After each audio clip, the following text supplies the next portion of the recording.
15 seconds. T-minus 10, 9, 8, 7, 6, 5, 4, 3, 2, 1. Ignition, engines full power, and liftoff. Go Hera, go Falcon, go SpaceX.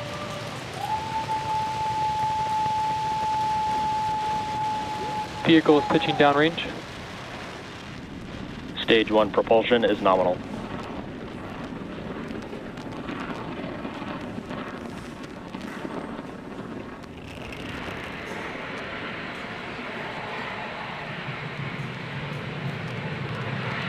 At T plus 30 seconds and counting, Falcon 9 has successfully lifted off from Slick 40.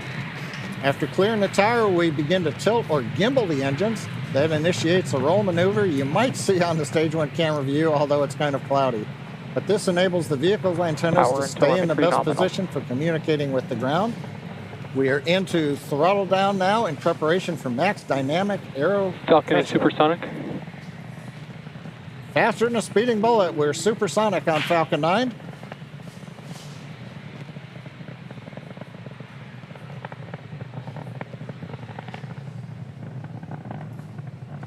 Waiting for the call out from GNC of Max Q. Max Q. Right on time. We're through the period of maximum pressure on the vehicle. The Merlin engines are back at power, and we're out of the throttle bucket.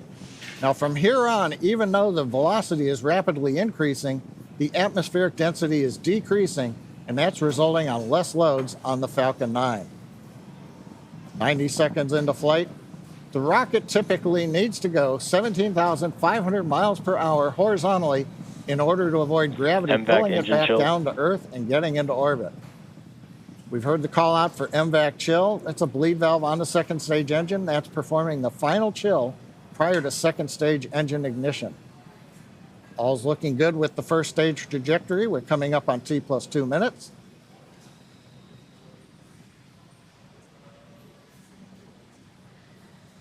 Views from onboard the camera mounted on the inner stage of Booster 1061. Now we've got 3 events that'll be coming up in just under 30 seconds. Main engine cutoff, the 9 Merlin engines will be throttled down and shut down. Then we'll get stage separation and then startup of the MVAC engine on its first of 2 burns on the second stage.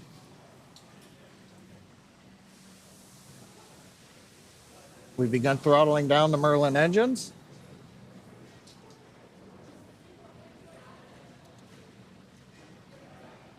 Main engine cutoff.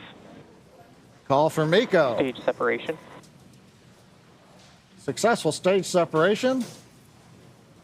MVAC ignition. MVAC ignition and we're up on power on stage 2. Coming up will be fairing deployment. And for the first stage, as we saw it in the background, farewell 1061, and we thank you.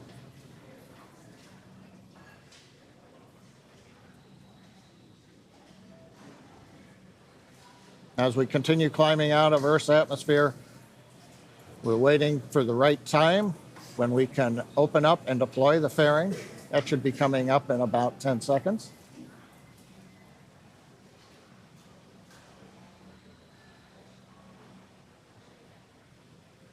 There's a camera view as we switch.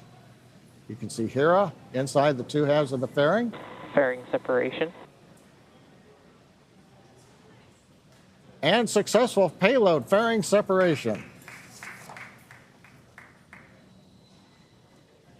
As we mentioned earlier, the fairing halves have supported multiple missions. One half has flown 12, now 13 missions, and the other had previously flown 18. And those fairing halves will come back down to Earth. They're guided by cold gas thrusters and then parachutes or parafoils. Falcon is on a nominal trajectory. They'll deploy, and they'll be recovered by our recovery vessel, Doug. Jesse, T plus 4 minutes, 23 seconds. Everything continues to look good on Falcon 9 with Hera. Thanks, John. Yeah, everything's looking great. We got some awesome views here on your screen. What you're looking at is a view of the MVAC engine on the second stage with a beautiful view of Earth in the background. Stage 1 STS has safed.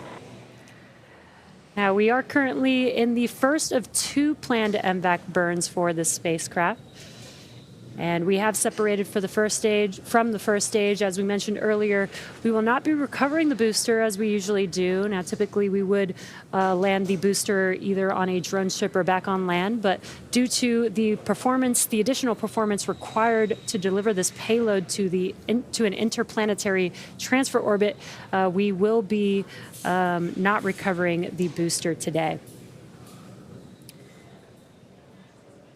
Now, what you are seeing, again, is the MVAC engine.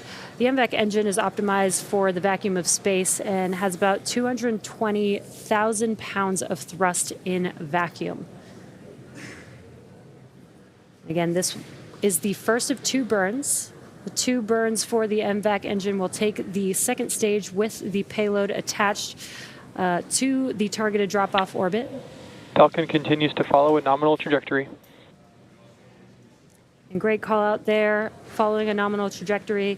You can also follow along with the speed of the vehicle as well as the altitude in the bottom right-hand corner of the screen.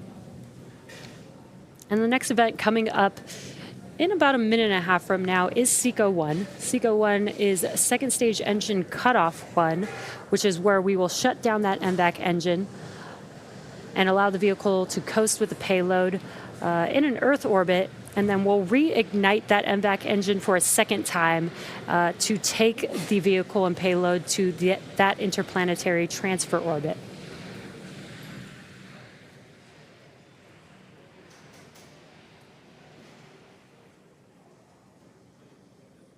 Now we're just about a minute away from SECO 1. And you can see in the bottom right hand of your screen that the speed is continuing to pick up. The velocity is increasing on the vehicle as the MVAC engine continues to burn. But again, in about 40 seconds from now. Stage 2 is in terminal guidance.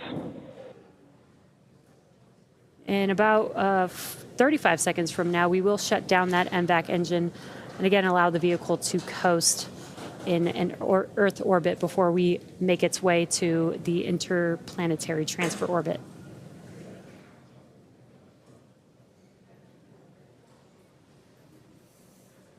Stage 2, SDS says safe.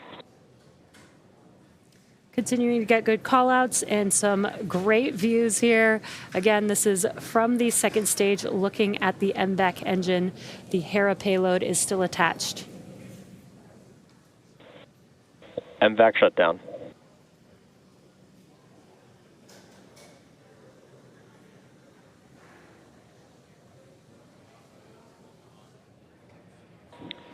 Nominal park orbit insertion. And great news. We heard the callouts as well as saw that MVAC engine shut down, and we got a good confirmation of nominal orbital insertion. Now, the second stage is now embarking on the first portion of its coast phase. Coasting in this orbit will last about 45 minutes, and we will light that MVAC engine for a second time around T plus 52 minutes. So we're going to take a pause, and we'll see you back here at T plus 52 minutes for SES 2.